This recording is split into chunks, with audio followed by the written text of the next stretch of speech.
stories right now, and at the top of the list for us tonight, rain in the forecast. So get ready. There's enough coming to the area that TVA has been making arrangements. TVA posting this video on Twitter, and you can see Fort Loudon Dam with the spillways open, sending water downriver. Utilities saying it is spilling water at all 9 Tennessee River dams to get the excess out of the way and make room to store some runoff at its reservoirs.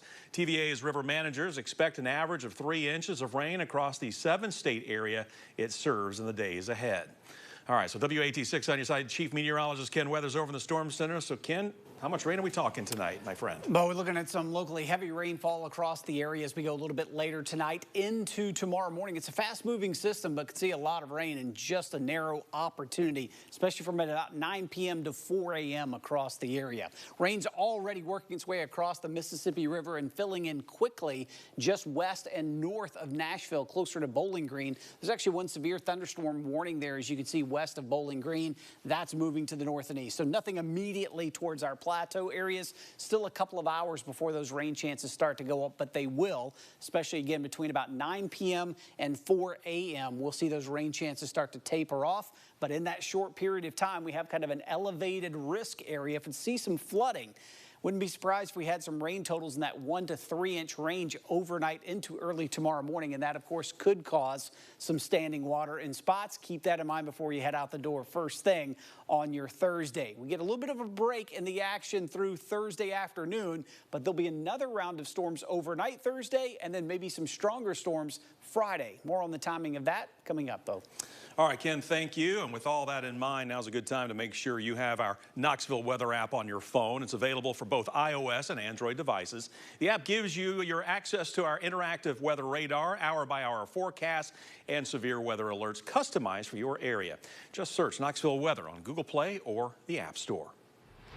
Our next big 7 at 7 story, paying to park in the Great Smoky Mountains National Park. The change we've been preparing you for is now in effect. That program, dubbed Park It Forward, visible in the form of parking pass kiosks at visitor centers, with visitors putting them to use for the first time today. Now, money from those passes aims to pay for more needs with all the wear and tear brought to the park by more and more visitors. The park hitting record visitation levels, the most visits ever and the second most ever just in the last 2 years. I mean, everybody's got to have money to run a park, and $5 is not very much to pay for a day in the park, so big deal. No, it's not a problem, but this kind of little annoyance about having to have your license plate, you know, oh well. $5 isn't that much, you know, and if it helps maintain the park better, it's a better experience for everybody. Great Smoky Mountains National Park is the most visited national park in the country. More visitors come to this park every year than go to Grand Canyon, Yellowstone, and Yosemite National Parks combined. And in fact, over the last 10 years or so, our visitation has spiked by about 57%. That increase in visitation has caused an increase in resource damages and wear and tear and undue strain on park employees. Now is a great time to implement the Park It Forward program. It's our obligation to take care of this park for future generations, and this is the tool that we'll use to protect the park. Now, if the kiosks seem intimidating to you, you can buy your parking pass online before you get to the park or inside any visitor center, so keep that in mind. Moving through our list for you tonight, another response to a woman's death in police custody. Today, we're hearing from Knoxville Mayor India Kincannon about Lisa Edwards, seen on police body camera video outside Fort Sanders Regional Medical Center, where she had been told to leave after getting clearance from doctors. Edwards insisted to police she still needed medical help.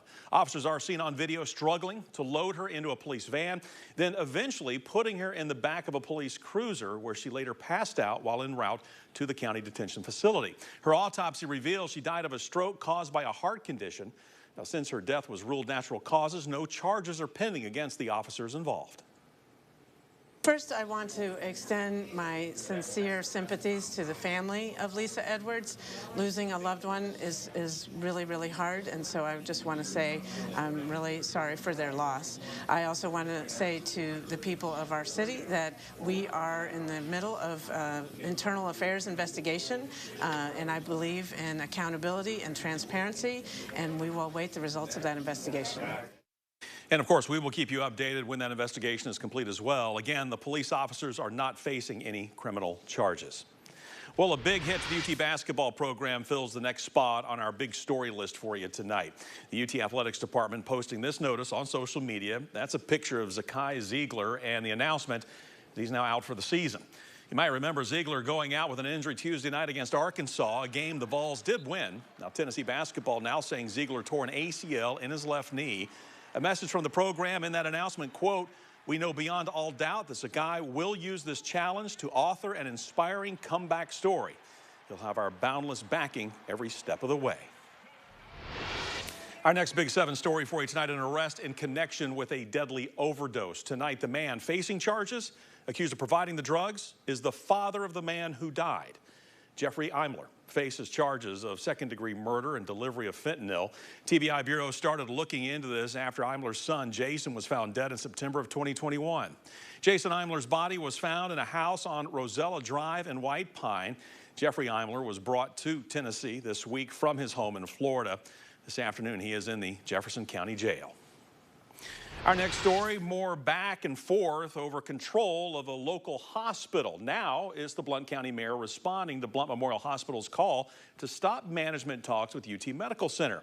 You know, yesterday we brought you word of that cease and desist order, with the hospital telling UT that negotiating a management contract with the mayor's office amounted to interference with the current contract, warning the UT Medical Center could face liability. This is a months-long clash over how Blount Memorial is run. Now, we've already seen one lawsuit filed against the county. Hospital CEO says he has a plan to improve the facility situation, but is hampered by interference from the county. Now, today, Mayor Ed Mitchell hitting back with this statement to us, quote, "We will continue to do what we feel is right to save our hospital despite the current leadership's attempt to lead the hospital into failure." Now, we'll keep following as this conflict rolls along.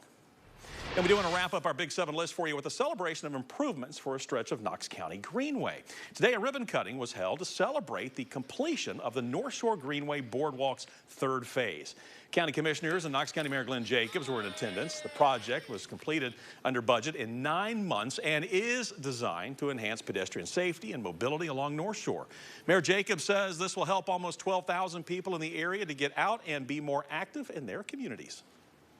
Well, stuff like this is, I think, what people expect out of local government, right? Is the ability to get out, to do things. Recreation's important. We talk a lot about ensuring that young people stay here in Knox County, build their families, build their careers here. And it's stuff like this and amenities like this that really help make that happen.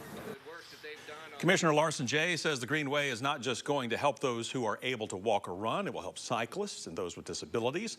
Jay says everyone should have safe access to local parks.